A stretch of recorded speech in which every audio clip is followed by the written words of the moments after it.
যে দেশে রাষ্ট্রধর্ম যেটি সে দেশে সেই ধর্মের ধর্মীয় অনুষ্ঠানই বেশি হবে, এটাই স্বাভাবিক। কিন্তু তা সত্ত্বেও ফ্যাসিস্ট আওয়ামী সরকারের কল্যাণে যেন বিগত ১৭ বছরে এক প্রকার ধর্মীয় এই অধিকার বা স্বাধীনতা থেকে বঞ্চিত হয়েছিল বাংলাদেশ। ৫ আগস্ট বিগত আওয়ামী সরকারের পতনের পর পুনরায় ভুক্তভোগীদের মাঝ থেকেই জেগে ওঠে ধর্মীয় মাহফিল, কনসার্ট, সাংস্কৃতিক অনুষ্ঠানসহ এ ধরনের আরও নানা আয়োজনের উদ্যোক্তারা। আয়োজনকে বেশি উপভোগ্য করতে থাকছে দেশের শ্রেষ্ঠতম সাংস্কৃতিক সংগঠন ও কর্মীগণ। এরই ধারাবাহিকতায় দেশের ৬৪ জেলায় নাশিদের মাধ্যমে শ্রোতাদের মন জয় করছে হেভেন টিউনও।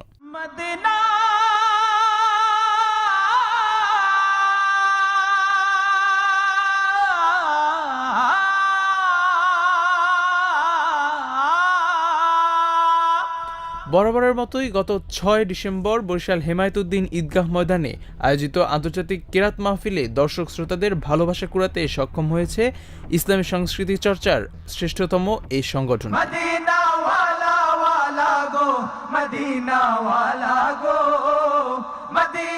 হেভেন টিউনের পক্ষ থেকে অনুষ্ঠানটিতে উপস্থিত ছিলেন হেভেন টিউন ফাউন্ডেশনের সম্মানিত chairman Gazi Anas Rowshan, Heaven Tune নাশিদ ব্যান্ডের জনপ্রিয় নাশিদ শিল্পী মনিরুল ইসলাম লাবিব, আবু বকর মোহন, রাসেল আহমদ তন্ময় ও নাবিল আদনান।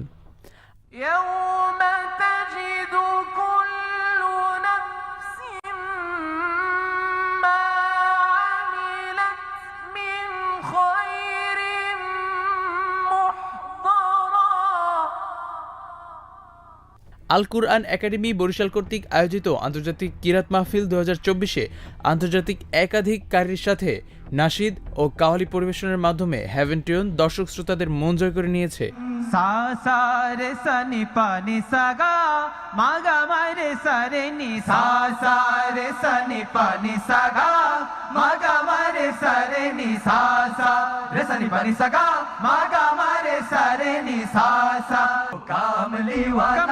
তুমি মদিনাওয়ালা, ওগো কামলিওয়ালা, তুমি মদিনাওয়ালা,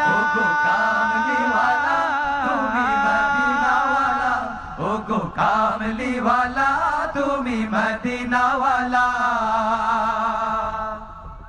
জুবায়ের জারির, heavenTV.press।